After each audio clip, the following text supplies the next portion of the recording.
Narito na ang PTV Balita ngayon. Positibo ang Department of Trade and Industry sa resulta ng kanilang business mission sa Japan. Ayon sa DTI, target nilang mapalakas ang ugnayang pangkalakalan ng dalawang bansa at matuto sa advanced technology ng Japan.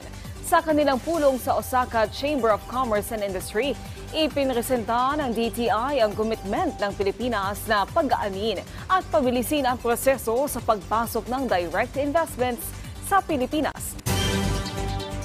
Suportado ng National Telecommunications Commission at ng Philippine National Railways ang isinusulong na pag-amyenda sa economic provision ng konstitusyon. Ayon kay NTC Commissioner Ella Blanca Lopez at PNR Chairman Michael Macapagal, mapabibilis kasi nito ang modernisasyon sa kanilang industriya dahil tiyak na tataas ang foreign capital. Kumpiyansa rin ng PNR na makakatulong ang makabagong kaalaman ng dayuhan sa pagpapatayo ng mga riles, karagdagang investments at pagpapalakas sa ekonomiya. Samantala, alamin natin ang ibang balita kay Jessie Atienza ng PTV Cebu. Daghang salamat Naomi ug maayong adlaw. Upat ang patay sa nahitabong sunog nga miulbo sa barangay Tinago sa Dakbayan sa Sugbo. Pasado alauna sa Martes sa kadlawon miulbo ang sunog sa City of Santa Lucia. Dinhi upat ka mga kinabuhi ang nakalas. Gila mga namatay na sila Paquito o Rosita nga magtiayon, lakip nga namatay ang ilang duha ka mga minor de edad nga mga anak. Matod sa DSWS, ana sa kaping 40 ka mga pamilyang apektado sab sa sunog. Matod sa BFP, faulty electrical wiring ang usa sa mga gisubay nila nga hinungdan sa sunog nga gisaka sa fourth alarm.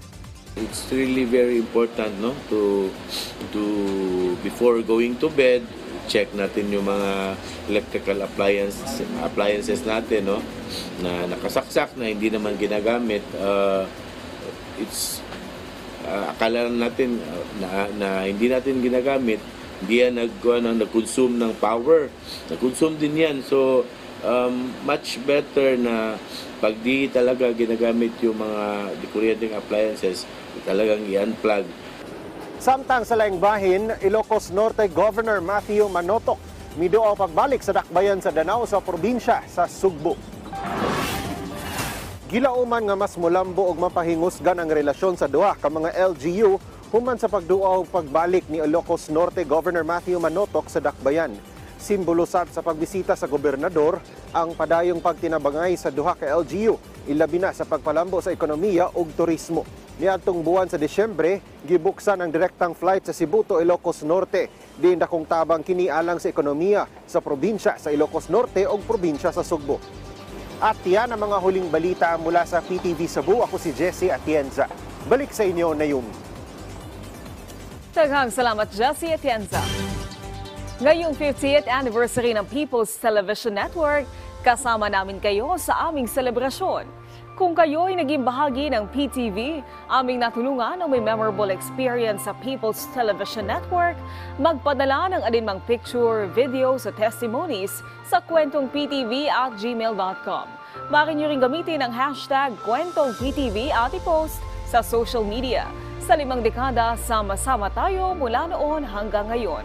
Dahil ang PTV ay para sa bayan at ang Pambansang TV ay para sa bagong Pilipinas. At yan ang mga balita sa oras na ito. Para sa iba pang update, i-follow at i-like kami sa aming social media sites at PTVPH. Ako po si Naomi Tiburcio para sa Pambansang TV sa bagong Pilipinas.